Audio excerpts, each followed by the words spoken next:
Assalamualaikum warahmatullahi wabarakatuh. Kata Al-Imam Az-Zuhri, Syahrul Ramadan, Syahrul Quran.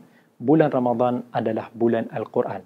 Kerana pada bulan Ramadan inilah kita gunakan waktu kita sebaik mungkin untuk meluangkan masa kita bersama dengan Al-Quran. Tak kiralah dengan kita tadabbur Al-Quran ataupun kita berusaha untuk nak mengkhatamkan Al-Quran sebanyak yang mungkin.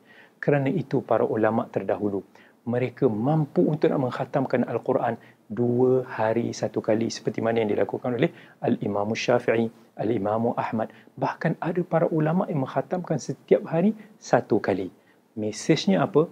Mesejnya kita luangkan masa Ramadan kita bersama dengan Al-Quran. Sebagaimana sebelum ini kita banyak meluangkan harian kita bersama dengan handphone kita. Kehidupan lebih baik bersama.